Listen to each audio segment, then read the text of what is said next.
Hey, my friend. Welcome to another episode of this podcast, the Studio Sherpas podcast. My name is Ryan Coral, and I'm super glad that you're here. This is episode 132 of the show, and that's like 100. There are 132 pieces of goodness on the internet that are made to help you build a video business, start some kind of video business, build it, grow it, scale it so that you can live the kind of life that you want without feeling like, gosh, I'm terrible at sales, or I just am a terrible business owner, or whatever. I'm here to help let you know that it's okay. I'm here, I'm for you, I'm with you, and together we can do this, we can get through this, and the reason why I think you should listen to me is because I've been doing this for 15 years, and I have a team. I've had 0 employees, and I've had upwards of 9 employees over the past 15 years of running a video business. We started out doing slideshows, photo things, and then we transitioned to weddings, and then we did a lot of work at the church that we belong to, and today we work with huge businesses, small businesses, people that have a ton of money, people that hardly have any money. So we cover the gamut, and I love sharing with you things that I've learned along the way that have worked and that haven't worked. And then I also love introducing you to amazing people that I know who have helped me along my journey, whether they be people that I've known for a long time or people that are kind of like new best friends. And today I'm introducing you to one of my new best friends whose name is Rob Booker.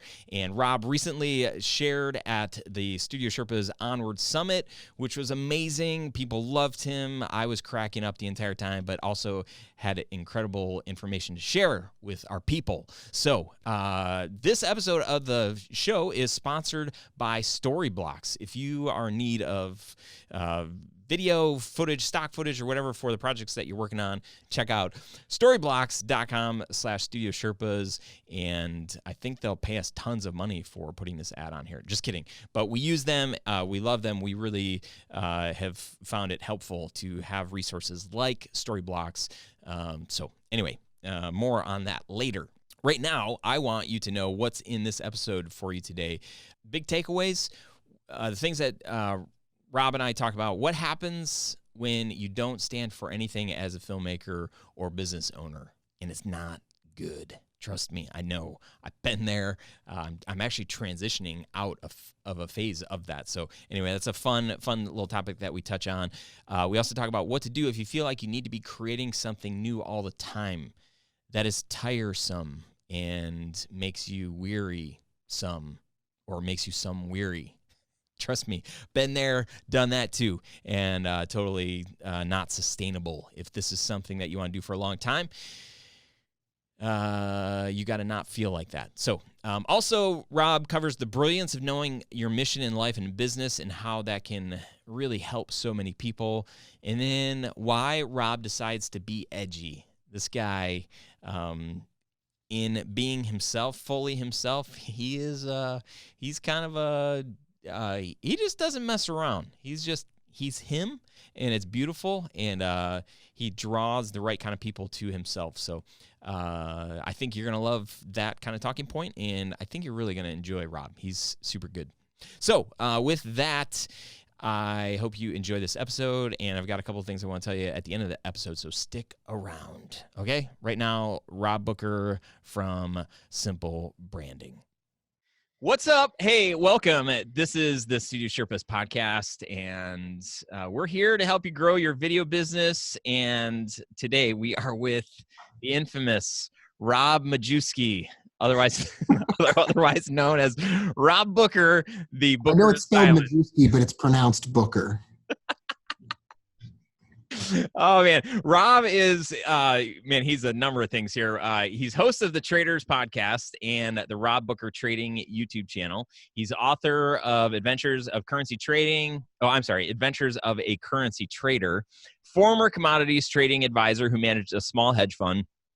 And he is a presenter, or maybe past presenter, depending on when this rolls out. I think it's going to be past presenter at the Studio Sherpas Onward Summit, and as well as seriously one of the funniest and wittiest human beings on this planet that I've ever met. But Rob, I am putting zero pressure on you today to make us laugh. So no forced jokes or anything really awkward. But hey, welcome to the show, Rob. Thanks so much. I'm super happy to be here. Thanks for keeping it serious today. I've had a couple real tough things going on in my life lately. Can't even believe you still wanted me to do this, but whatever. Ask me whatever you want. Oh my gosh. No, I'm super excited to be here. I have respected you from a distance for over 6 weeks. So, been a huge fan. We met at the Kajabi Summit conference, and I don't know how this all started, but you messaged me. You put a post up on the Facebook. Yep. So a bunch of successful online entrepreneurs had a conference, and I snuck in.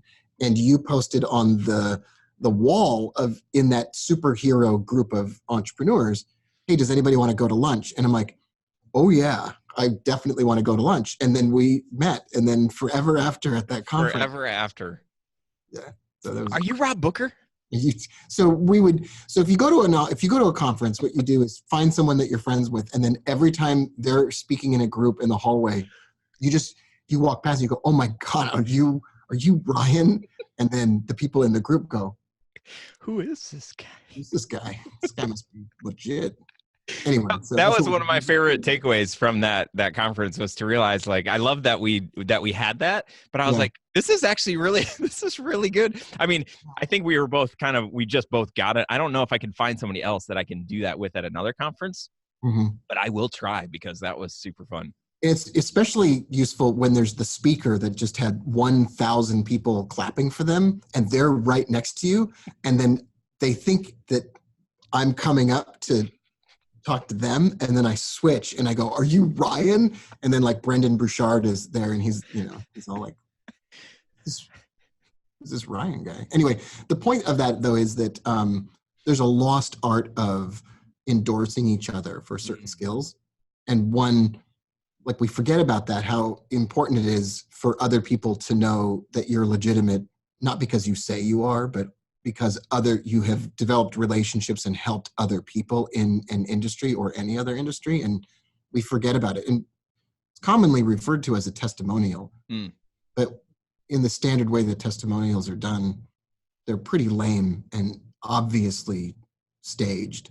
Yeah. Whereas when you want to make those testimonials look like it's that experience where someone's walking up to someone at a conference and going, oh my God, are you Ryan? Oh my gosh, Studio Sherpas? Oh my, I'm going to get a t-shirt made that's like, has your silhouette on it.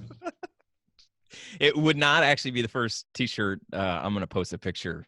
At my 40th birthday party, they made t-shirts and my face, all sorts of ages, mullets, 8th grade mullet, to all sorts of silliness. So you don't need a silhouette. I think I have an extra. I'll save one for you. Okay, I'll keep that in mind for my 40th. I love how you took that whole idea of like meeting at a conference and saying that, and you actually made it into something that is actionable. I think that is super valuable, because I think a lot of times we're like, oh man, if I could, say for this podcast, for instance, I was like, man, if I could get Rob Booker on this show.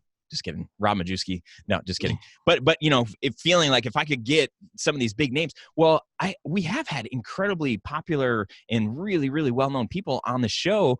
But time and time again, I hear people telling me, man, I love hearing the stories of the people that are in the trenches, right? The struggles, the successes. I was just recording a video for a company, a proposal that I'm doing for a company. And at the beginning of that proposal, I tell the story that 3 years ago, this guy sends me an email and he says, hey, I'd love to come on your podcast. And I'm like, I don't even like being on my own podcast. Like, I'm not going to, don't waste my time. And it was like, I'd already done 800 episodes of this podcast and I was just burned out on it. And he goes, well, listen, if you ever change your mind, I'm trading a $500,000 account using your divergence robot. I'm like, I don't have a divergence robot, whatever, man. And he's like, yeah, you do. It's in your members area. And I had thrown this little product up as an afterthought, which is another lesson. Got to come back to that. But thrown this up as an afterthought. This guy in Australia downloaded it, started using it. And then all of a sudden he was making $1,000 a day on a $500,000 account, which made me sick to my stomach, like, oh my gosh, this guy is super being too risky or whatever else. Turns out he became a great friend. We did an interview on the podcast. He's just like everybody else. He got laid off from his job. He didn't know what he was going to do. He had some retirement savings. He started small. He grew it from there. He made all the mistakes that people make. He did just a few things right, caught a couple lucky breaks, made it through a couple really, really difficult challenges. In other words, he had a hero's journey from where he was to where became. And that was the most popular. It was downloaded like 100,000 times in the first month that it was available. And I couldn't have done better by having the most famous trader in the world. Right. I actually could have had the Wolf of Wall Street, Jordan Belfort or whatever. I could have had that guy on my podcast. I don't care about that guy. I don't want that guy on my podcast. He doesn't have anything to say that's going to be relatable to anybody that's going to listen at all. And so I would rather have more people like that. I'm with you. So one of my favorite outcomes from the conference was that we formed this little alliance, this little group of friends that we, were seeing each other throughout the conference. And then we started a little Facebook group, and we've done live calls and have left many voice messages on Facebook and videos and all sorts of fun stuff. But it's been incredibly helpful. I love how, people will just pop in, and like I did this morning, I'm like, hey, like I'm trying to figure out, should I, for this Facebook audience, 50 people, 100, and I've got multiple people that are throwing out different ideas. And then the other day we were talking about refunds, and everybody has an opinion, and some of them are different, but all of them are valuable, for different reasons. One of my favorite, like early on in this group, very early on, our friend Shane is like, hey, like I'm, trying to figure out how to sell more of this thing, and incredibly talented guy. And we all were like, dude, you got to be using Facebook ads. But he didn't really know where to start. And you kind of step in and you're like, okay, do this. Walked him through this whole, like, here's how to do this. And, that turned for him incredibly successful. But that is the, like, I constantly am seeing that in you. I mentioned that to you the other day, where I just feel like that book, The Go-Giver, Graham and I were talking. Graham, I think he's on the last, I don't know, a couple of podcasts ago. We were talking about that book, and we were talking about you. And so if you haven't listened to that episode, listen to the one with Graham. This is the guy that we're talking about right here, Rob Booker, AKA Majewski. I'm going to start calling you Majewski. The whole Majewski thing. There's a meat shop down the road from here called Majewski's, and I just think it's the funniest name in the world. So I'm like, what's my name?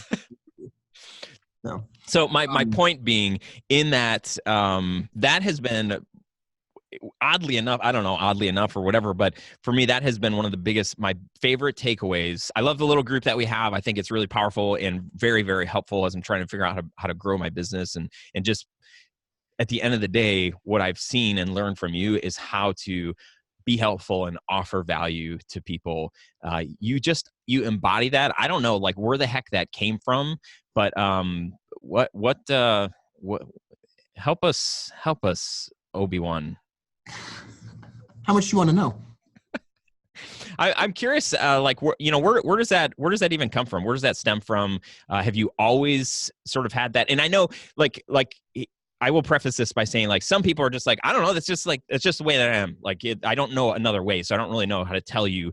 Then there's other people who are like, no, like, I used to be like this, and there was kind of a moment where I said, I don't want to be like that person anymore. And your own hero's journey. Is there a journey, or is it just like, no, I'm just Rob Majewski, and that's just always been the case? Always, no.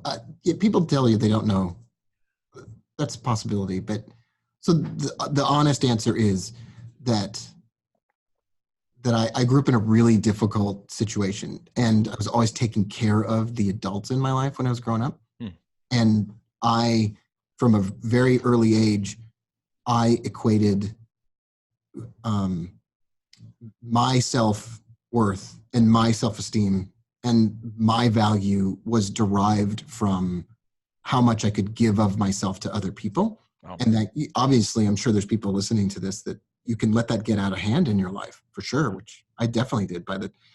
age I was 9, I was an alcoholic living in a 1-bedroom apartment on La Cienega. I'm just kidding. It wasn't. I'm like, wait a second. This is one of Rob's stories. So I left home at 15 after, a lot of years of taking care of the adults, and the stress went away, like the burden went away, but I never lost that sort of demented idea that my worth, I'm only valuable as a human being if I am giving something of myself. And that, like I said, it can totally get out of hand. Yeah. And you that can get to the point in your life where you can't take care of yourself or ever ask for any help, which is basically where I am. That's essentially where I am. But it also led me to create a business where I'm seeking first to give enormous amounts of value without any expectation of return, because the return is personal. Like we are all always doing whatever it is that is generated from the deepest part of ourselves. Like that's why we can't often identify where it comes from. But that allowed me to create a giant business and build a relationship from one to many. Like even on video, people would say, "Oh man, I feel like we're friends even though we don't know each other." And people would show up at my office or send coffee or send, it gets out of hand a little bit. But then last week I sold my business. I sold this whole company based upon that one thing, based on that alone. So I think it comes from a difficult place in my life. Thanks for bringing it up. I didn't really want to talk about it. No. I mean, it comes from a really, really bad time in my life, but that's what led me to this. So when I went to that conference, I was going to stay in my room. I was going to, like if I were starting out today, let's say I was going to start my own video production company, and I would go to events, conferences, meetings, Rotary Club, whatever. I don't know what things are out there, church, whatever. And I would just give. I would give. It's so counterintuitive, but I would just give. And then the right people, I know this sounds like it doesn't even work. This doesn't sound like but the right things do appear. Like how do you get higher paying clients? Give more. Like I know that sounds insane, but that's how I built my whole company. It's how I'm going to build my next one. You're magic. Studio Llamas. That's what I'm going to do. I'm so sorry. I forgot about this whole thing. Typically, whenever we have a guest on the show, I ask them like, what's one thing that you want to talk about? And that usually ends up being the most important thing. So as a teaser, as a way to get people to maybe stick through, maybe they don't care to stick through to the end. So I would love to for us to cover this right now. You said that you want to talk about raising llamas. So go ahead. Yeah. Raising llamas. That's going to be the name of my autobiography. It sounds like you've got a thing. That's good. I like it. That's hilarious. Anyway. So what do you help our audience members understand what you get paid to do, or what it is that, since you are, maybe in between jobs, what it is that you want to do? Okay. I started a company 18 years ago by mistake. I was in a really tough situation financially, out of law school, didn't want to practice law. I practiced law for 1/2 of 10 minutes. I went upstairs on the day I graduated from law school. I went upstairs to the law firm that had offered me a job for the summer. I was going to study for the bar and blah, blah, blah. I got up. I was there for 5 minutes. And then I just went into Jay Pimentel's office, this partner. And I just said, I can't work here. I can't do this. And then I just left. And then I didn't know what I was going to do, moved to the East Coast. We started over kind of, and I was wasting this 3-year degree that I'd spent all this time doing. I had a love of the financial markets, and so I just started writing about the financial markets and sending stuff out to see if people would publish it on websites. And a website published the stuff. Somebody reached out to me, this guy named David Church reached out and said, could I pay you to mentor me? And I was like, of course you can pay me money. Absolutely. And it never even occurred to me for 1 second to doubt whether or not I would be able to do it. I just told him it was $700, and then he paid me $700. And then I still know this guy. And I turned out that I was, luckily enough, I was really good at that. And I just started giving. I wrote a ton. I started doing a podcast before the word podcast existed. I did videos as soon as I could. And I built a reputation. I would go to conferences. I would get myself an invite to speak at a conference, and then I would give away $1,000 to people in the crowd just for raising their hand and asking a question. And so the whole room would just be filled with people asking questions. And I don't know, I just gamed the system by trying to be generous, even though I hate most people. And I don't want to touch anyone ever. Disturbing. But I just, I honestly, I do love people a lot, so much, and maybe too much sometimes. I haven't met a person for 5 minutes that I didn't fall in love with as a human being. And strange, it was in the financial space, right? I was doing stuff for traders and investors, but the concept still applied, totally still applied in an industry where you'd think for sure that didn't matter. It most definitely did. Yeah, I do. I love that about your story and just about your presence. Like when I had posted originally on Kajabi, I had a question, and you had, oh no, it was about your monitor. I saw some picture or something you had posted, and I was like, dude, like, oh yeah, your whiteboard thing. I'm like, what is that thing? I messaged you, and then you, like, you did a tour and like did all this stuff. I'm like, oh my gosh, this guy's great. Oh yeah, look at that. So that's the oh yeah, there it is. But you showed me that, your whole room of toys.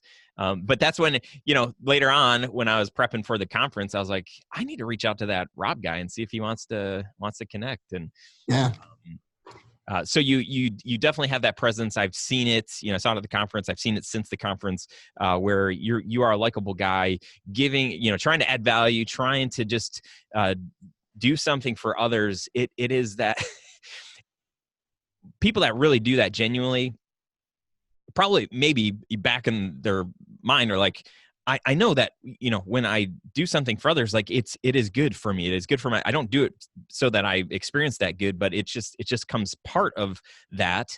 So I am trying to think differently, especially after I read the Go Giver book last week. And I'm just like, no, that is so good. And I think it's so true, in that if we can live like that, then our lives will be much richer, and the work, it will come. Yeah. It's so counterintuitive and sounds like very new agey. Yeah, it does. Okay, so the first time, two things came to mind. One really quick, and to add to what you just said. We got time, man. We got time. So the first idea is this: that assuming, let's say that somebody gets to $1 million in revenue and $300,000 in profit, and they have, I don't know, like 12 employees, we are going to assume that person's going to be busy all the time and is going to be stressed out and busy. Okay, fine. So if we already know that the end result is that you're going to be busy, then stop worrying about people stealing your time or becoming busy helping people for free or giving away stuff for free, because you can always just say no. You can always you can always tell someone you don't have time.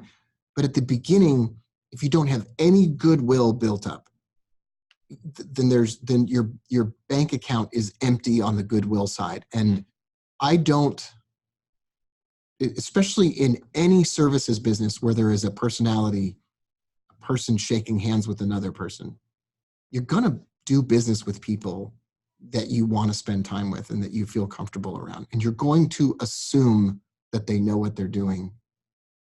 And we spend so much time proclaiming that we're the expert, or worrying about how we look to others, or making a 2-minute long promo video that has just the right cuts and just the right background music. And then it turns out that your interview with, like, I have an interview with this guy from Mexico who traded with the same trading system, and he paid off his mother's food truck and paid for his aunt's surgery or something. That's just a heartbreaking and heartwarming story all at the same time. And it was done on an iPhone in 480p. And it's that interview that created more business than any kind of extra thing that I could have done. And it's not to say that the quality of the video doesn't matter. It's just that people, before they even care that you're the best in the world at something, there's gotta be some amount of goodwill built up in today's world. It's the one thing that's missing all the time now. There's no goodwill anymore. It's always like, how can I make some money, or how can I look better than the other person? And social media is one giant comparison engine. It's like hot or not took over the world, even though it doesn't exist anymore. It's like Instagram is hot or not, and Facebook it's all liked or not liked. The whole world has turned into this: I either like it or I don't like it. And there's another path that just goes beyond that, which says, I don't really care what you think of me. What matters is what I think of you, and I'm gonna be good to you, and I'm gonna do something generous. And Shane spent $750 on Facebook ads and made $35,000. And he never so much as thanked me. I'm just kidding. He was super grateful. But I didn't do it. I didn't do it for money. Right. He never paid me anything. I didn't do it for money. I did it because I met someone and I care about him. And so I'm going to express that in more ways than just saying it, which even that, most people don't even do that. Most people don't even do that. Is there ever a hesitation? Because I probably would say I'm more along this line, where I would hesitate to want to be helpful, because I'm like, well, like this person, they're not going to appreciate it, or they're not going to do anything really good with it. Do you ever have that hesitation, or does that ever cross your mind? Yeah, I mean, so it crosses your mind? Yeah. Yeah. So, I'm a jerk. I mean, you're not a jerk. My whole childhood was me doing the more I did to prove that I cared, the less I got. Like that was my whole, like the harder I tried to get something in return, the lonelier I became. So it's almost like that whole thing is set up from the very beginning to fail. Like the whole thing. I used to say this a long time ago now. Didn't remember this until you sparked it. I used to say that being of service is its own reward. I think that's what I said. Something along those lines. Like it's its own reward. Like there is no payoff. Why'd you stop saying it? Just kidding. Oh, my father was trampled by a horse, and then I was just I had been feeding listening that horse for weeks. I'd been feeding that horse and nursing it back to health for weeks. No. And I just turned around and John Wicked my father. It was real. Oh my gosh. Anyway, no, I just I think that okay, so the other point that I wanted to make is there's like this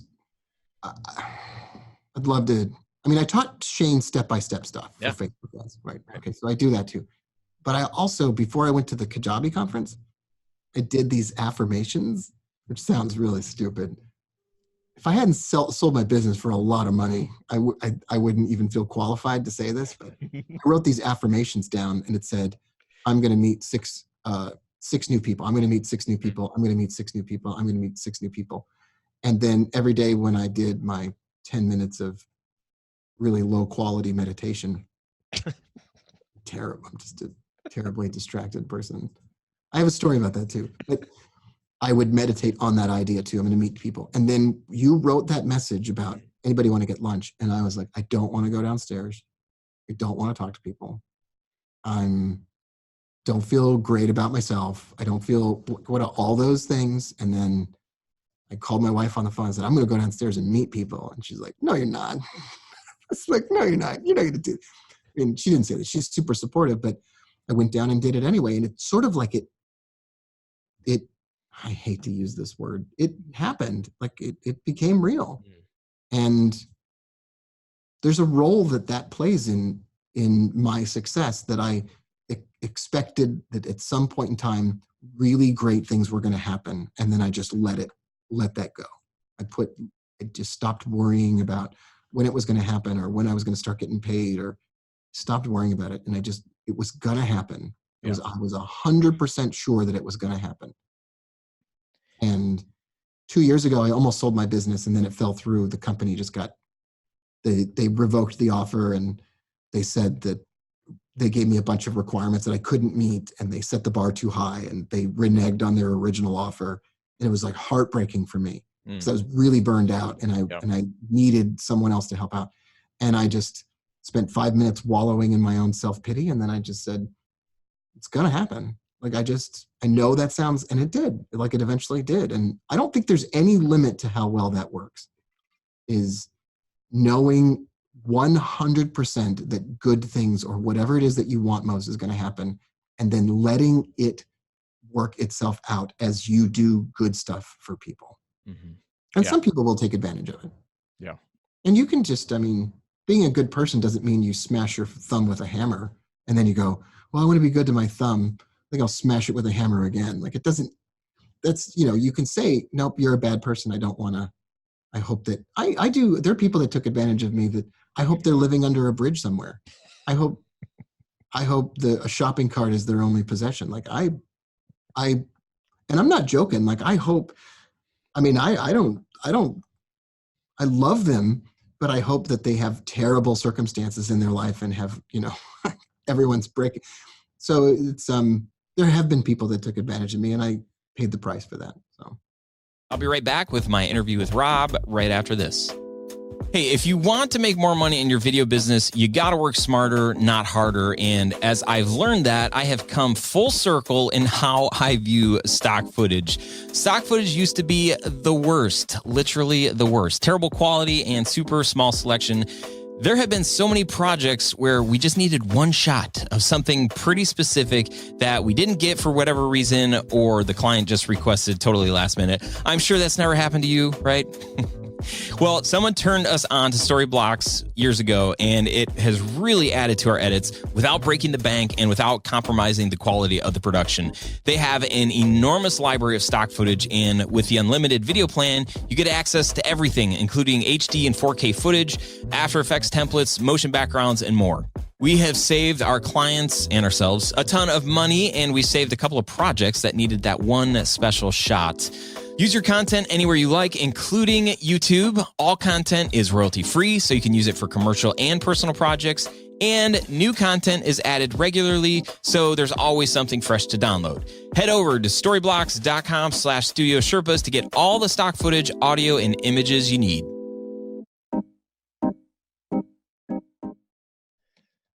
Well, I think that mindset, though, the service is its own reward. I think if this is the same concept that I try to teach my kids, where if my wife and I have had this conversation, we've talked about this with friends of like, I remember one winter we were in downtown Chicago for New Year's, and there was, these guys that were asking for money, and my one friend was like, he gave him like $20, and back then like $20 to all of us was like, oh my gosh, that was like $1,000. Like, it was just like, how could you just give $20?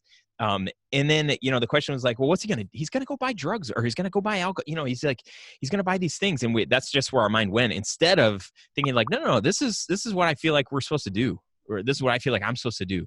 And in that, it's like, you can't control the outcome. Yeah. The only outcome that you can control is what you feel like you're supposed to do.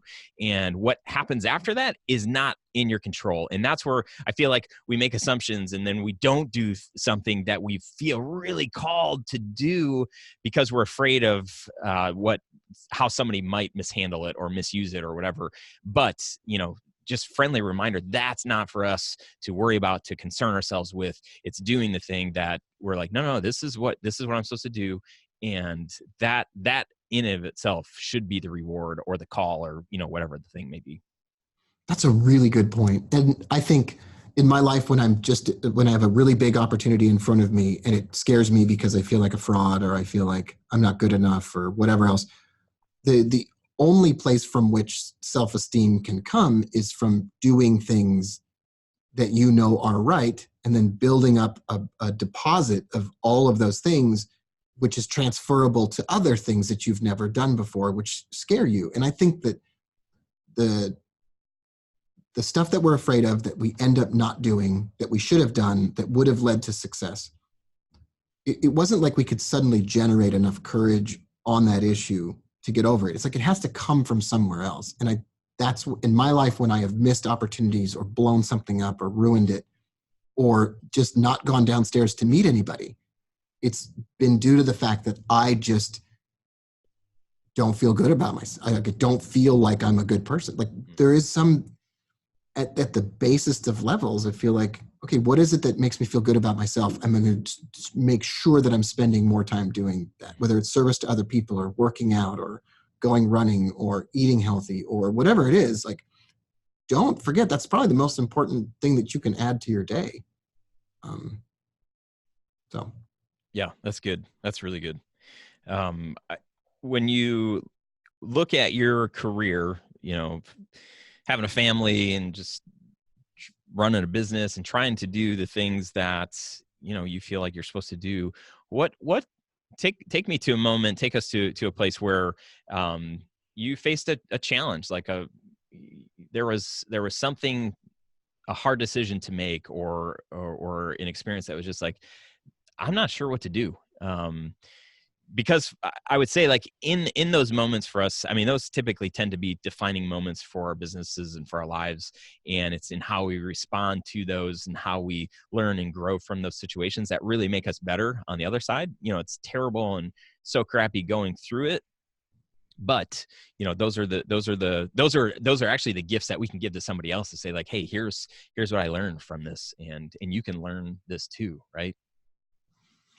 Yeah, that's a great question. In 2010, at the depths of the financial crisis, which it all started in 2008, but in 2010 is when the full effects had reverberated throughout the entire economy, and no one was buying trading or investor related education services. My business was, it was the only week in 17 years where I couldn't make payroll, and couldn't even make it with my own money. Like I'd been divorced and I'd started over from scratch. And so all of my savings, everything was just, anyway. So I just had this really low point, and I couldn't, I was like, I got to come up with something new. I got to come up with a brand new thing. Like the answer is brand new. And I couldn't get it done. I couldn't figure out how to do it. I couldn't finish writing the copy. I couldn't create the program. And I remember where I was, but I was at the dining room table, and I remember thinking, the answer isn't in creating something brand new. The answer is in building something that I can sell over and over and over again as remixes or new additions or derivatives of or complements to or sequels. Maybe it was a Hollywood thing where the movies that make the most money are the movies that are the sequels to the movies that made the most money. Like the easiest way to make a blockbuster movie is to make a sequel to a blockbuster movie. And I thought, well, I got to create a blockbuster.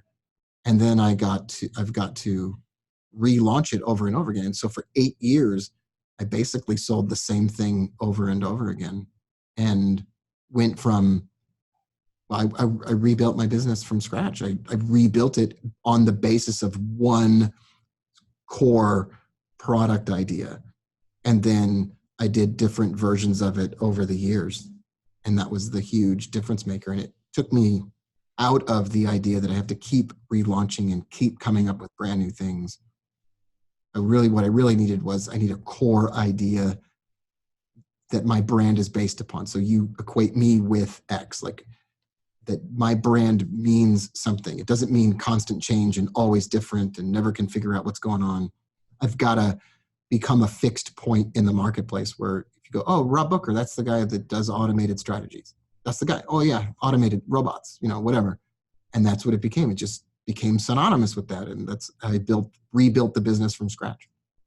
Do you think that idea, that concept is transferable to a service-based industry like what I do? Yeah, I mean, if the biggest problem today, the biggest reason I'm not hiring people that do professional services is they're not known for, I can't, first of all, there's no goodwill, and people come to me all the time trying to sell stuff, and there's no goodwill built up, and I don't know them at all. There's no relationship. But the second thing is, I don't know what most people stand for. I don't know what, like, I don't know what that person's all about. And I like to, on Facebook, when you do Facebook advertising, which I've been lucky enough to do pretty well, is you take an audience of people who you know are your best customers, but then you add to that audience some kind of demographic interest level information so that you're getting in front of people who are like you. And then you have to represent something. You have to stand for something. You have to know what you're for. You have to know what you're against. You have to know what you would lay down in traffic for. You have to know what sends chills up and down your spine, what call or what mission or what purpose. And then you have to repeat it so many times that it becomes synonymous with you and your brand. Whereas most people go, well, we do a little bit of this and a little bit of that. And what do you want to do? I like it when someone says, here's what I do. I do accounting for people that have sold their businesses. Or I do legal work for, like, I have a friend that lives back east. He got out of law school, and from day one, he just started representing drunk drivers, which is despicable and horrible from one perspective, but everybody deserves representation and blah, blah, blah, blah, blah.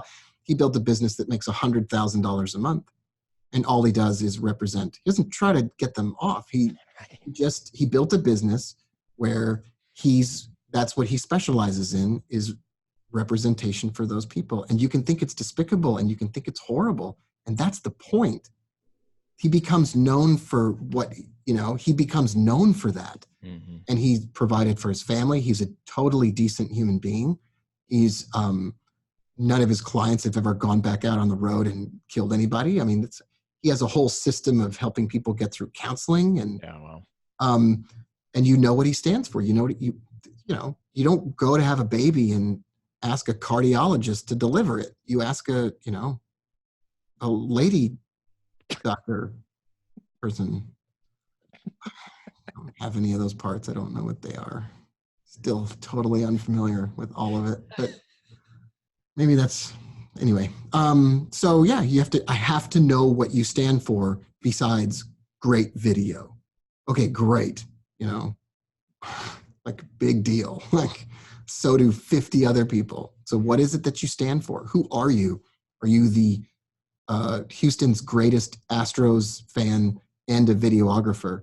And are you just passionate about sports? Are you passionate about, anyway, that's how I think about it. And it doesn't have to be directly related to the profession. It just something that where people can know who you are and what you represent. Mm-hmm. Yeah, I think that's really powerful. I think on an episode, a couple episodes ago, I had said my goal for the end of the month, because I've always struggled. I think part of the entrepreneur part of my mind is always have new ideas.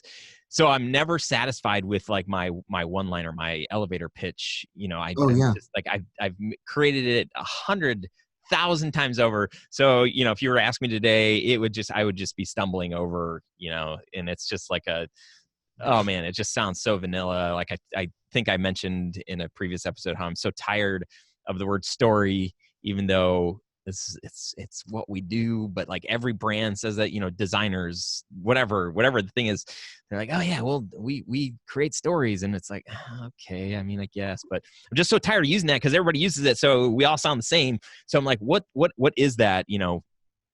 Niching down to having a very, very specific thing. Not that people won't hire you because you say like, well, I'm a, Houston Astros fan that, I love shooting baseball or whatever. So like people wouldn't not hire you because you do baseball, but that's what you can become known for. That totally makes sense. And I totally get it. I've bought into it like up here, but like on paper or like from my actual mouth, I just have struggled so much doing that.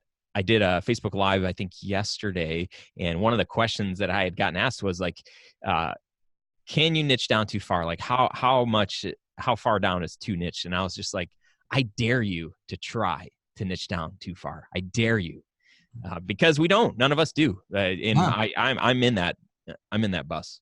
So if I were your chief marketing officer, to build on what you just said, so I have a side business where I help people like Shane, mostly for free.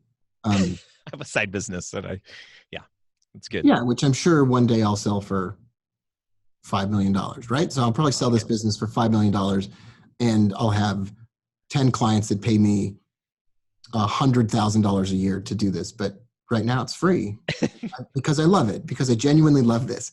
And I think I'm better at anyone else in the world at helping. So besides the trading business, which I sold, I think I'm better at anybody else in the world at helping someone become famous to a group of 50,000 people using Facebook. It's a really, really, that's pretty niche, right? And so I helped my friend Marcus become, it's crazy, become famous in Tampa, in Irvine, and in Houston. And he does these one-day events, and he does like $180,000 to $300,000 in sales. But leading up to the event, before you show up to that event, I help him run super inexpensive campaigns where he becomes famous, not for anything. He's already legitimate. He's already the best in the world at what he does. But now before you walk in the door, you're going to meet a celebrity. Like, it's totally like, hey, do you want to meet a videographer that does really good work and tells stories?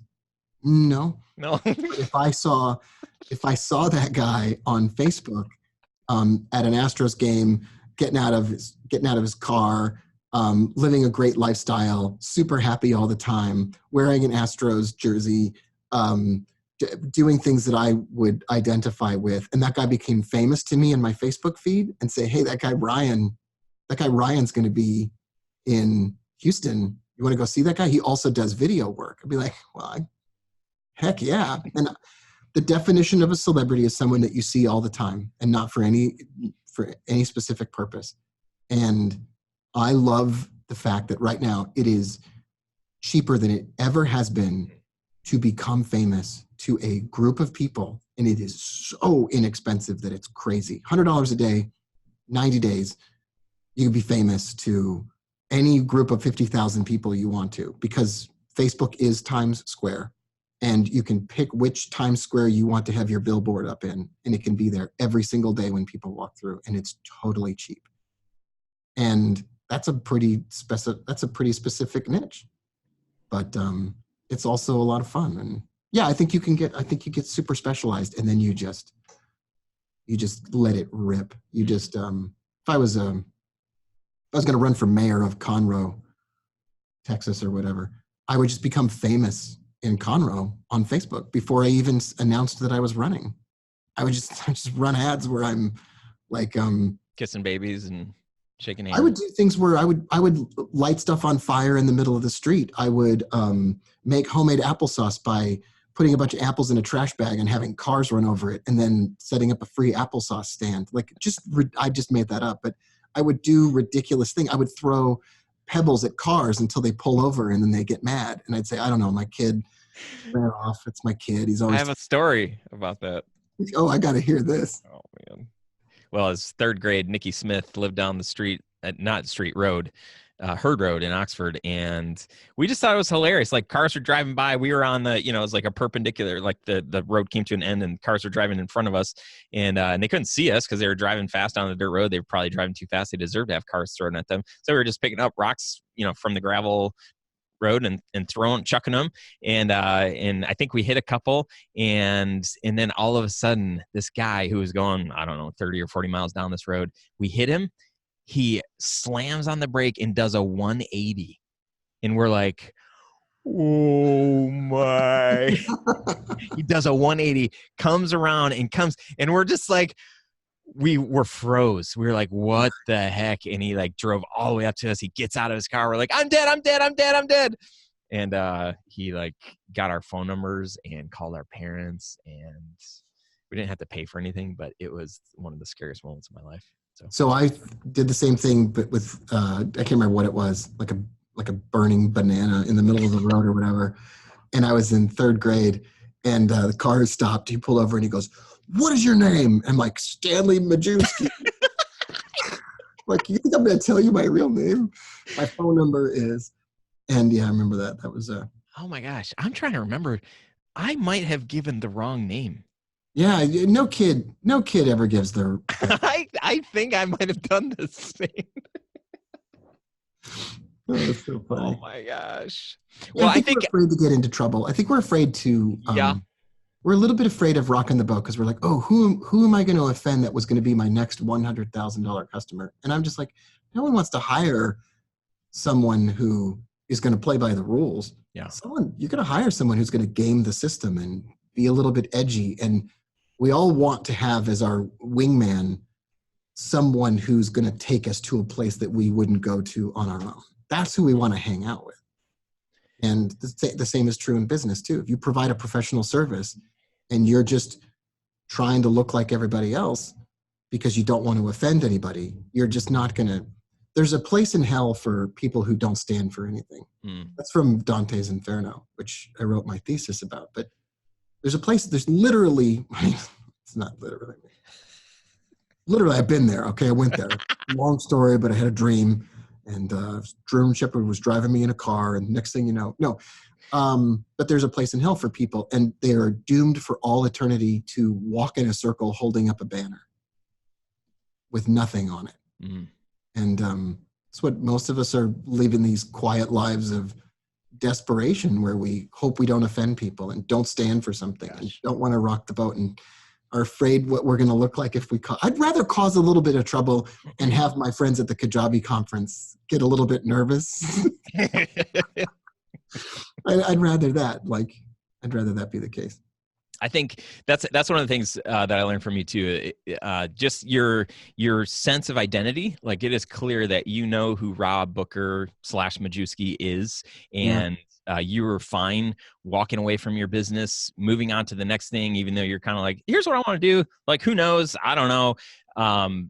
Just that sense of comfort in your own skin.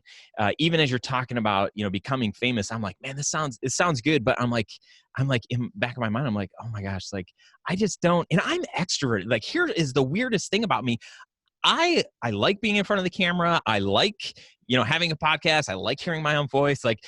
But there is a part of me that's like, I don't want to rock the boat because I want people to like me.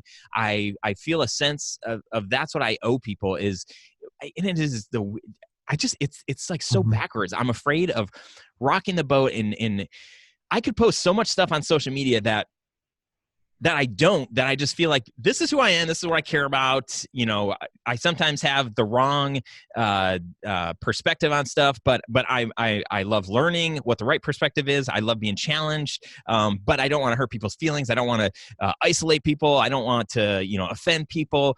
But what I'm realizing and understanding is that if I do actually want to have a life of impact, which at the end of the day, I want my life to matter. I want my work to matter. I want my family to kind of be challenged and called to something bigger and better. And if I'm just being like a vanilla dad and just like, hey, let's just, let's be good people. Let's be nice. And like, that's it. That's not good enough. That's not good enough for me. And if I step back and look at my life, I know that that's not what all I want to be about. I want to be about so much more. And in that means that this idea of this $100,000 client that's not going to hire me because I'm a total goofball on Instagram, guess what? I don't want that person to hire me anyway because they don't get me. I want people to be able to fully understand, like, here's who this guy is inside and out. Okay, we don't like this and this about him, but we like, these 8 things over here. So if we're going to choose out of the 3 or 4 people that we're looking at, let's go for this. Like, they're kind of weird and we want whatever that weird different thing is, we want him to bring that to us, even though we're not a weird brand, but we want that kind of fresh, like he's firm in his identity. He knows who he is. That's what we want. Asking people, to add to what you said, asking people to buy something from you is asking people to follow you. That's what you're asking. And nobody follows a follower. Like, that's just, and so there's this strange thing that occurs when you put more effort into branding and positioning and showing people who you really are, or at least being comfortable in your own skin, because you've done enough other good things in your life that you no longer have to make any apologies. Yeah. That's where it comes. It's all messed up. I'm sure it's all messed up, but that's where it comes from for me. And then what you're really asking, you're not saying, oh, and then click the link below to buy my stuff, or here's a standard contract, and we hope we get, here's a proposal. Instead of giving people proposals and asking for wire transfers, what you're really doing is saying, let's go do this. Let's go. I got this. And then people go, okay. And then they're just, it's like, would you go to Mexico with Brad Pitt, like, yeah, I'd go to Mexico with Brad Pitt. And he was like, well, you got to pay your way. Well, of course I'll pay my way. Like, I'd go to Mexico with Brad Pitt. Like, I would, because I don't know. It's not even Brad Pitt for me, but you get the idea. You're asking people to come along with you somewhere. Let's go somewhere besides where you are now. When you buy something, you're asking to be transported out of your current life into something else. And there's no way that vanilla, boring person is going to take you there. Yeah. I think it's amazing how even just doing this show, I'm like having my own epiphanies. I'm like, oh my gosh, I just want to change. I want to be different. I'm going to do it. Me too. I'm the same way. I get these, cause I'm building this new little business, and I just think, oh yeah, like there's so much opportunity to be a troublemaker. Yeah. There's so much room for troublemakers in every industry. There's so much room for that because nobody wants to cause trouble, but Right. everybody wants to follow a leader. And that's why most people aren't leaders. And when you are, it just stands out. It's just so clear. Mm-hmm. The most famous lawyers on TV, the most famous personalities, those are all people who really stood out for being kind of a troublemaker. Yeah. And we all have a little bit of weirdness in us, and we're afraid to take one step. If you take 2 steps into weirdness, all of a sudden you're climbing up onto the stage at the Kajabi Summit and they're pulling you out, and then that went too far. Right. So there's always too many steps into weirdness that you can What take. about that guy that kept following Shalene around? Like, there was this guy that first he looked like he was a bodyguard, and then he looked like he was a stalker.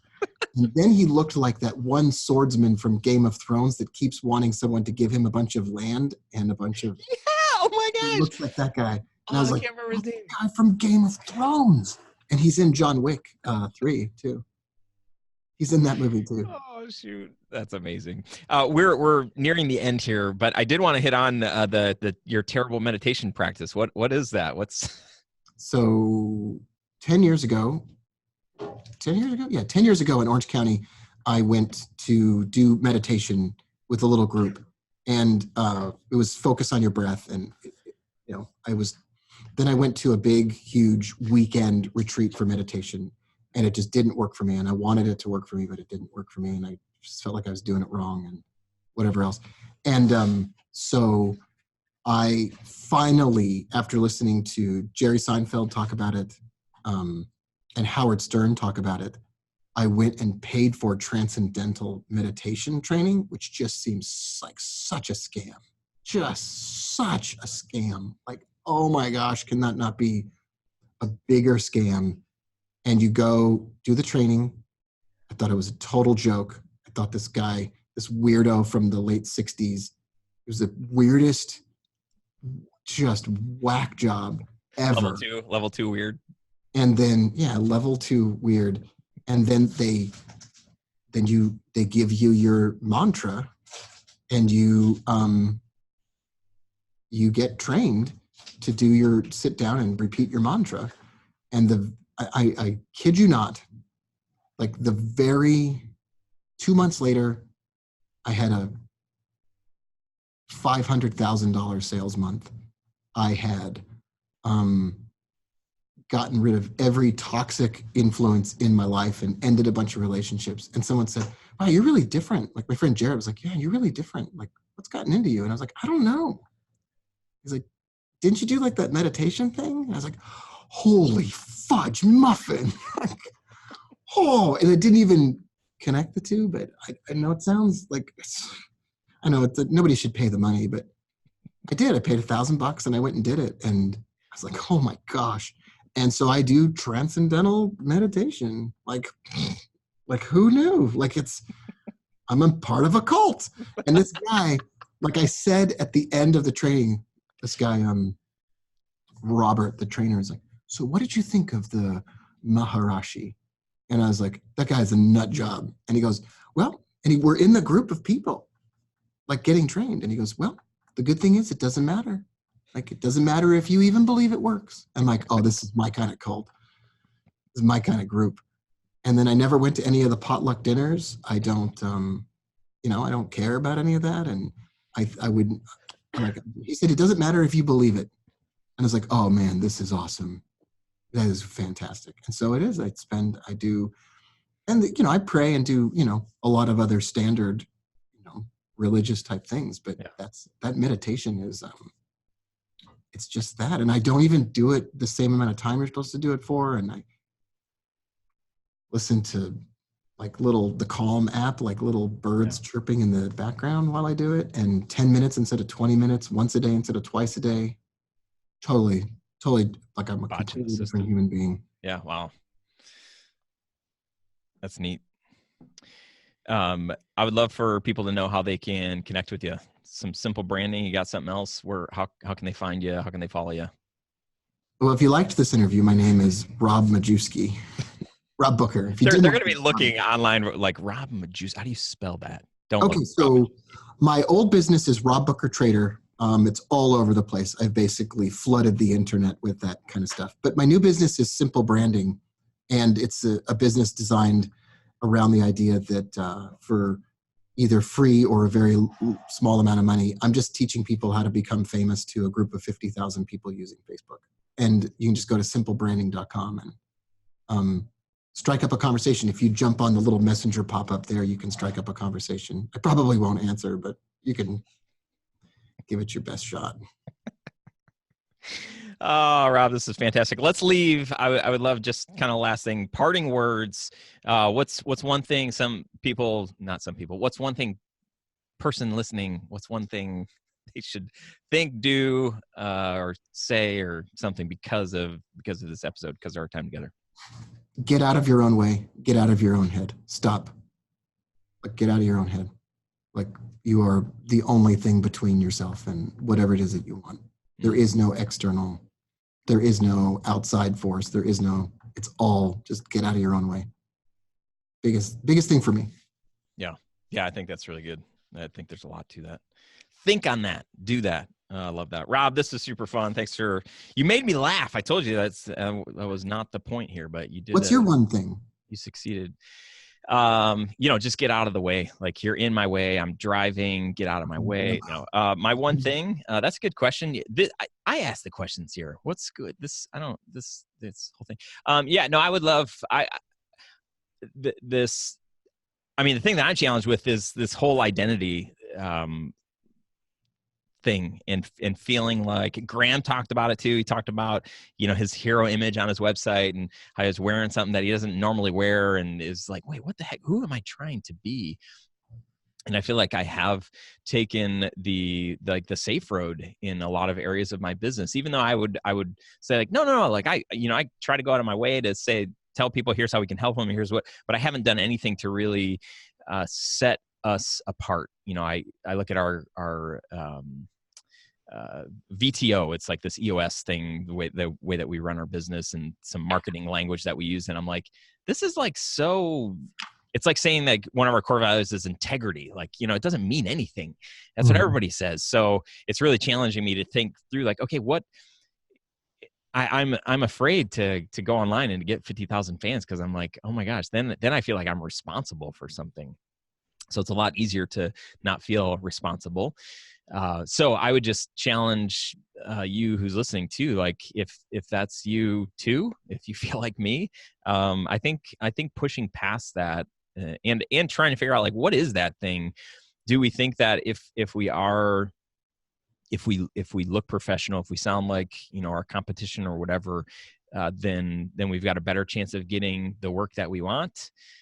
Because that's probably not true. I think if we really ask that question, landing on, no, if I can really help people understand who I am and what I care about, and it might be the same as the company down the street, but I'm me, and like, I'm just going to put myself out there, and if that resonates with you, then this is going to be a great working relationship. And if not, then geez, oh Pete, please don't hire me, because you're going to be sorely disappointed and frustrated and annoyed. And I don't want, that's not, I can't create a great case study from that.